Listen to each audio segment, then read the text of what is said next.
Bonjour à tous. Merci à l'ENS de nous accueillir dans leurs locaux. Je suis ici pour vous parler du Data Challenge de la Brigade de sapeurs-pompiers de Paris. Concernant ma personne, je suis data architecte chez les pompiers de Paris depuis quelques années. Initier ce challenge n'a pas été facile, donc je remercie chaleureusement Monsieur Mala et son équipe qui ont poussé les contraintes de notre administration pour faire émerger ce challenge. Donc, tout d'abord, quelques mots concernant la brigade. La brigade de sapeurs-pompiers de Paris est une entité militaire sous l'autorité du préfet de police qui a été fondée suite au tragique incendie de l'ambassade d'Autriche le 1er juillet 1810.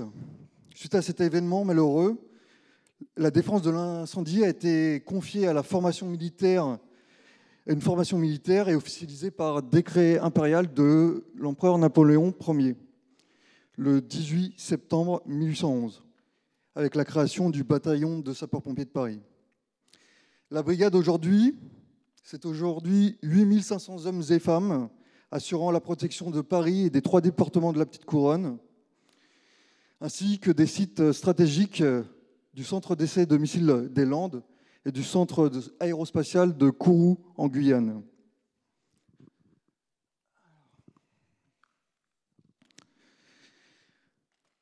Le temps de réponse des services d'urgence est un des plus importants facteurs entrant en considération dans notre capacité à sauver des vies. Le choix non optimal d'un véhicule de secours pour un appel d'urgence peut rallonger le temps d'arrivée des secours et impacter le futur de la victime.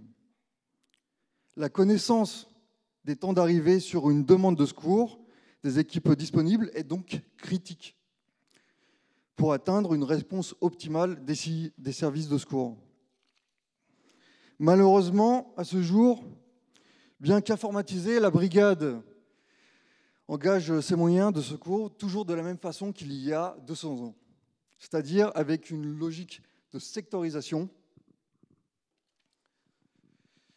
L'engagement des équipes est conditionné pour chaque adresse par un ordre de sélection préparamétré des centres de secours à déclencher. Si une équipe au sein du premier centre de la liste est disponible, elle est déclenchée. Sinon, on va voir au sein du second centre de secours de cette liste. Pour une demande de secours, nous pourrions avoir une équipe disponible à proximité, revenant de l'hôpital par exemple, mais n'étant pas du centre de secours en première position dans la liste de sélection, cette équipe de secours ne sera pas déclenchée. Nous disposons cependant de l'information de positionnement GPS des équipes de secours, mais cette information est aujourd'hui inexploitée par manque de ressources internes et décisions de priorisation d'investissement de budget. Nous ne sommes pas exemplaires, mais peu de services de secours aujourd'hui à travers le monde peuvent se vanter de faire mieux, croyez-moi. Et c'est là que vous rentrez en jeu. C'est pour rattraper notre médiocrité. Pour servir les services de secours de demain. Car la véritable ambition de ce challenge n'est pas d'améliorer la réponse opérationnelle des pompiers de Paris, mais bien d'obtenir et de diffuser un modèle statistique que les futurs systèmes d'allocation de secours pourront implémenter, que ce soit en France ou à l'étranger. Donc j'attends avec impatience vos rapports et je ne serai pas en reste pour faire connaître et valoriser tous ceux qui auront partagé leurs conclusions de traitement de données.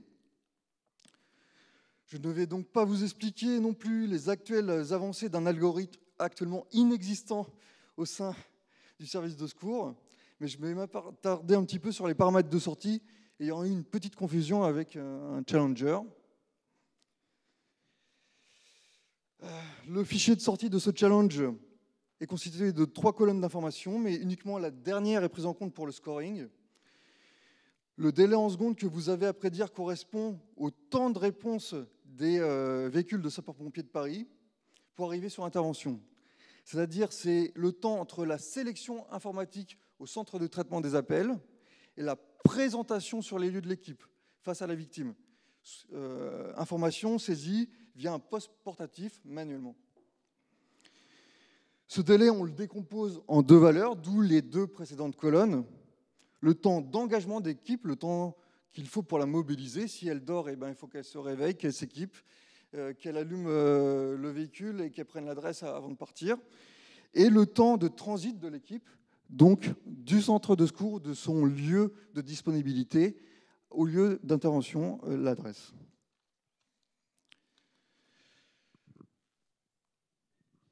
Concernant les paramètres d'entrée, je ne veux pas m'attarder dessus.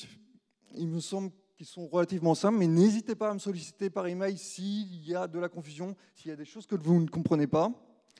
Par contre, ce qui m'intéresserait, là je vous sollicite, j'aimerais vraiment avoir beaucoup de retours. S'il y a des paramètres qui vous semblent que nous devrions avoir en notre possession, que nous n'avons pas diffusés pour le challenge, mais qui pourraient vous aider à améliorer le modèle que vous êtes en train de développer. Je le mettrai dans les supplementary files de la plateforme de l'ENS.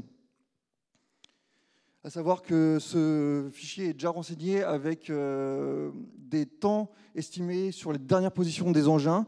Pour 30% du jeu de données, nous avons les positions GPS. Donc l'estimation de l'algorithme de OSRM a été renseignée en fonction de cette dernière position dans ces fichiers. Donc pour finir, je reste à votre disposition. N'hésitez surtout pas à me solliciter. Et voilà, gardez en tête que c'est pour les services de secours de demain que vous œuvrez. Merci.